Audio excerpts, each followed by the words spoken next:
What's up, YouTube? What's up, subscribers? How is everyone doing? I hope you had a fantastic week. I know I did.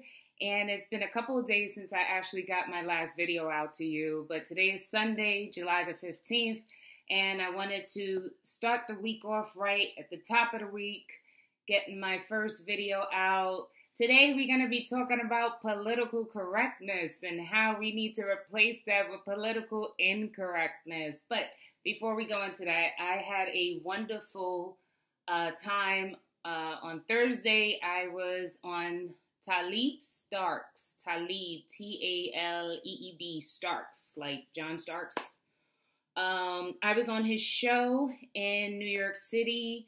It's the Talib Starks show. He's with Compound Media and Safe Space, and he's an author. He is a best-selling author. One of his books is called Black Lives Matter. Not lives, but Black Lives, L-I-E-S Matter. And so I spent the afternoon with Talib. I met some cool people. We had a lot of fun.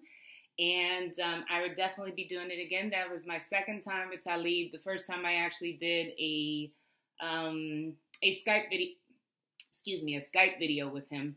And this time I actually came to the studio. So I was back in New York City, back in my stomping grounds. It was awesome. Had a wonderful time. Updates. Yes, I want to say thank you to you all. I don't know who's been sharing anything, but you guys did get me up to 2K subscribers, so that's awesome. I appreciate it. And of course, as always, if you do appreciate my content, then I'm going to ask that you continue to share it. And, get me up. So there's nowhere else to go but up. So, I'm like at 2,200 right now. So the new goal is 3. We have to set new goals each week because, that's what it's about, growth. So political correctness. Oh, political correctness. You guys, part of the reason why Donald Trump won this election was because people were resisting political correctness. They were sick and tired of it, right? You can't say what you want to say. You can't say what you want to, you can't say what you feel. You're walking on eggshells. Someone may be offended. And that's not a really healthy way to live your life. You think about relationships. You can't be in, that's how you know if you're in a relationship with an abusive person.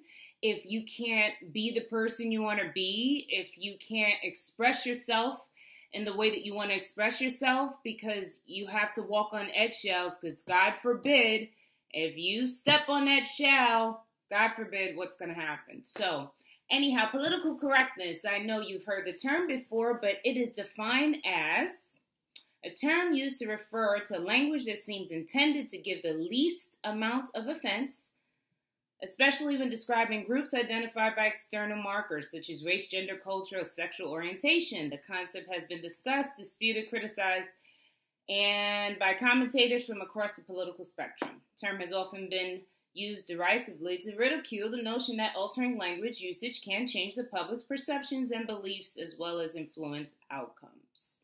So I'm saying that I have indulged in some comedy this week. And our cultural institutions are being affected by political correctness. Even our comedians are reluctant to say and do jokes because of political correctness. And I think that's a real problem. So anyhow, the most recent example of that is, let's think about Robert De Niro. Robert De Niro has always been one of my top dog actors. I don't think I like him anymore. Why? Because I liked him better when he was being a tough guy, entertaining me in movies like Taxi or Goodfella or Casino or Heat. And awesome, fantastic actor, plays the best tough guy. But I don't really want to hear about your politics. They really don't matter to me. I think I prefer you entertaining me on the screen than advising me on anything having remotely to do with politics. So, that's the issue with Robert De Niro. Let's not forget, Robert De Niro just recently, the president is getting ready to go sit down with Kim Jong-un. And the day before on the Tonys, you have Robert De Niro. We all know what he said. So it's like, and I could tell you, I live amongst and I know lots of Italian Americans, although I believe Robert De Niro's mixed. He's like part Irish and Italian. They're not feeling it. They don't like his words. They don't like what he said about the president. They find him despicable. They've had lots of very unkind, not nice things to say about Robert De Niro. So he has to watch himself. He's, he can screw up things with his base, but I guess he has enough money, so he doesn't care. Dave Chappelle, I don't know if you guys have watched, Dave Chappelle has like 2 different series on Netflix. The last one was just like released. I think it's like a 2-part series. The first part had like 2 segments, and then there's a second part that just was released, and that has 2 segments. The name of it is Equanimity and the Bird Revelation, and then the other is the Bird Revelation. And so I don't know if it's true, but I could tell you in the first one, he was talking about, how the country has become brittle.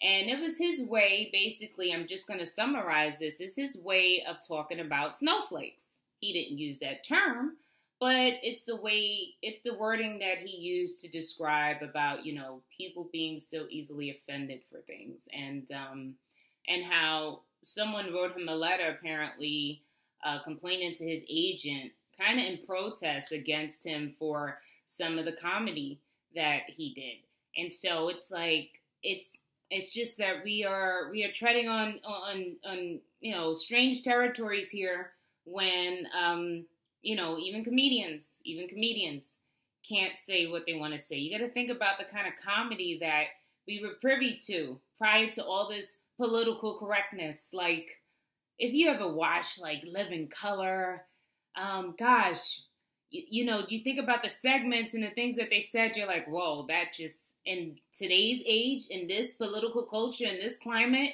people can't say those things because they're going to try to shut them down and put them out of business. I mean, look what just happened with Roseanne. Okay, but I'm not even going to go into that. But I think it's unfortunate. I would definitely encourage you to go see Dave Chappelle's last segments on Netflix. I think this was going to be actually his last one. I don't know if that has to do with him like kind of pulling back because he's not able to artistically or creatively do what it is that he wants to do. But that's what he noted, that it was going to be his last show. At least on that. But I believe he's actually going to be going on tour with Jon Stewart. So you may want to check that out. I know I'm going to be following up on that. Think of people like Eddie Murphy with Delirious and Raw and Richard Pryor and George Carlin. These comedians can't do what it is that they do, which is make people laugh. Laughter is therapeutic. We laugh to keep from crying. We need to. Things are tough. Life is rough. We have to deal with ups and downs, but we also have to find the balance. And if we just walk around and we're enraged all the time and we're upset all the time, that is so unhealthy. We can't be that way. That's not normal. It's not normal. And it's counterproductive.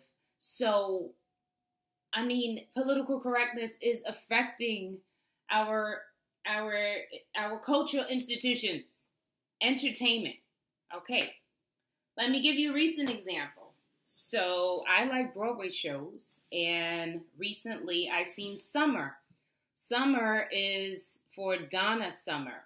Now, I seen this Broadway show of Donna Summer, and it was covering her life.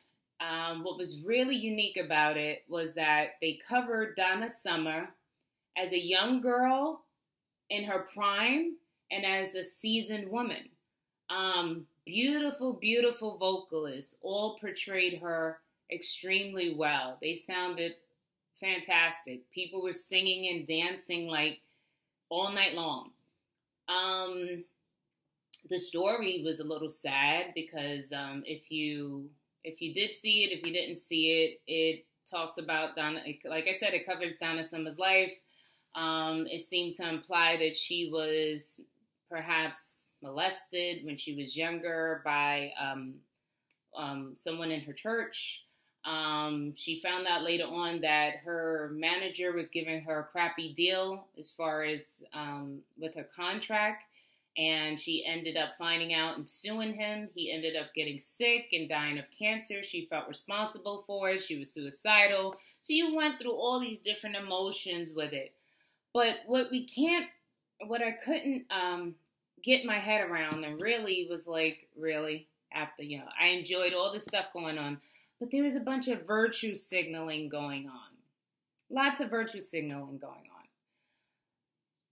One of the things that happened was I didn't understand. Like, do you guys remember, like, Madonna's video? I don't know if this is, like, 84, 85, and it was, like, Material Girl, and she had, like, all the guys in this, like, black and white suits, and they were, like, carrying her around and all that stuff. I remember. I love Madonna, so I remember watching and, like, oh, it was just so beautiful to me. So I was reminded of that again when I actually seen Summer, because, it was like they had this scene where, like, it was supposedly men parading around Donna Summer, because Donna Summer was portrayed as this sex symbol. She was this songstress, and they were promoting her as, everyone wants to have sex with Donna Summer. You have to see the show. For the most part, like I said, that was good, but it was a virtue signaling. So instead of having men, parade around Donna Summer, they had women dressed as men with hats on and, the old suits and things. And I was like, why can't they just get a man to do that, or a real man? Why do we have women dressed like men? So I really didn't like that part. I'm sorry. I'm just being honest. Like, I didn't get it. So, but they did that. So anyhow, outside of that, for the most part, it was a good show, but it's all the virtue signaling. It's all this pushing an agenda. Can we not go to places and just be entertained anymore? Do we have to listen to what someone feels? Does everybody have to grandstand at some point in time and have to say what they feel politically and put it out there to the world? And I mean, it's so exhausting. So I'm kind of sick of that. And then, the other day I was like, I had a playlist on. I was getting ready to go meet actually with some clients, and I had a playlist on, and a song from like the late 90s came on my playlist. And, sometimes your song come on your playlist, you're like, oh yeah, I remember that song. So this song is from 1999. It was Nas featuring Puff Daddy, Pete Diddy, Sean Combs. He has all those names. And it was Hate Me Now. So I was listening to the lyrics, right? So if you don't know the song, you could look it up. Some of you do, maybe some of you don't. But, he opened up the song, don't hate me, hate the money I see, cars that I buy, clothes that I wear, clothes that I try, close your eyes, right? So then, and then Puffy's like yelling in the background at some point in time, weak, jealous MFs. You know what that stands for. And then at one point in the song, Nas says, N-word, fear what they don't understand, hate what they can't conquer. And so just some of those things just rang true to me. So when I also thought about De Niro, I said, why do these people have such a problem with Trump? I don't understand it. Trump did nothing to anybody. He seemed like he just became a problem once he became president. And so it's like, what did this guy do? He didn't do anything. It's just hate. They're hating on him. That's all it is. And I mean, I'd rather listen to the real brute, the real tough guy, opposed to the one that acts and entertains me as a tough guy, because you really aren't a tough guy. I mean, it just seems like it's jealousy. And so I don't know any other way to equate it. But I was listening to the song and I was like, yeah, I remember this. Remember being in the club and dancing to this. But yeah, like, really. They're just hating on him. And so more of the reason for people to simply just stop, just shut it down, stop it, forget about all these labels and stuff. No, they're just hating on him. That's all it is. He did nothing to nobody but become the president. So, just having said all that, guys, I hope all you guys have a wonderful day. I have another exciting week to look forward to. Not that I'm doing any interviews or anything, but I got some things going on. And I would just like to ask you guys to keep me in your thoughts and prayers. I got some feedback. People telling me I need a microphone.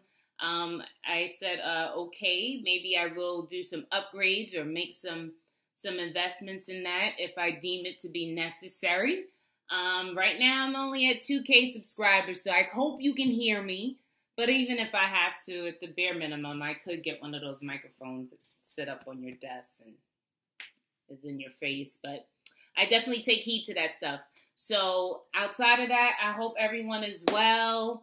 I love you too. I've been getting some really, really sweet people sending out some really, really good energy into the universe. And I will talk to you guys soon and later, okay? So hope all is well, but we have to get rid of this political correctness climate, and we need some political incorrectness. We need humor in our lives. You know why? Because 3 things are going to happen to us. We are going to get old. We are going to get sick. And then we're going to go home. Wherever home is, if you're working on it, if you believe in home, whatever home is to you. But those 3 things are going to happen. And life is short. Life is too short to waste our time complaining, being angry, being outraged for no reason. So seriously, we have to get away from the political correctness, the identity politics, because we are human beings at the end of the day. Okay? So everyone, love you, talk to you soon. Do not know when the next video will be. Probably soon. I don't know. I can't tell. It all depends on what comes to mind, or if some update comes. I'm not covering current news right now. You have too many other YouTubers that are doing that right now. You don't want to hear what I have to say. But if you do, you can tell me. All right? But outside of that, everyone, you have a wonderful day. And this is Shalal Collins signing off. You can follow me on Instagram. I'm at Shalal Collins. You can follow me on Twitter, although they've been shadow banning me, suppressing my growth. I even think they're doing it on YouTube now. So anyway, you do like this video, please subscribe, and I will see you guys soon. Bye.